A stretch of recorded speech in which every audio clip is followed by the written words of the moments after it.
We use Git every day, but do you really know the difference between Git merge and Git rebase? Welcome to Backend Simplified, the home for backend developers. In this video we'll explain what is Git merge, Git rebase, and see the difference between them with some great animations. Or our best, we are backend developers after all. Make sure you stick to the end of this video because we'll cover the best practice on how to use these commands correctly. Before we get to the commands, we need the right context. In our project we have a master branch and we want to develop new feature. So we create new feature branch that diverge from master after commit B. We're adding 3 commits to our feature branch, E, F, and G. But during that time our master branch evolved and we got new commits, C and D. Our goal is to apply our feature branch commits into our master branch. And to achieve it we can use both Git merge and Git rebase. What will happen when we'll use Git merge? Git merge will create a new merge commit with all the changes.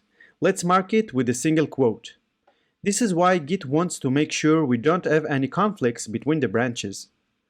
Great. What will happen with Git rebase? Git rebase will take our feature commits, E, F, and G in our example, and put them at the end of the master branch. This command is very tricky because it changes the history. If we look at the master branch after we rebase, you can guess that F single quote was developed after D. This ain't true.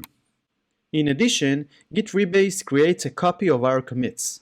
Why it is important? Because usually when teams are working on the same branches, they use an image of the app that its name is the commit hash ID. This allows to work on the same branch remotely. When Git rebase is used, a copy is created with another ID, and it leads to a big mess in this work method. Great. Now we're ready for our bonus. What is the best practice when we want to add new code? As we mentioned, we run Git rebase only on branches that are used locally. So when we are writing new commits, it's great to use Git rebase to our feature branch. After finishing with the feature branch, we should use the merge command. We highly recommend to run squash and merge.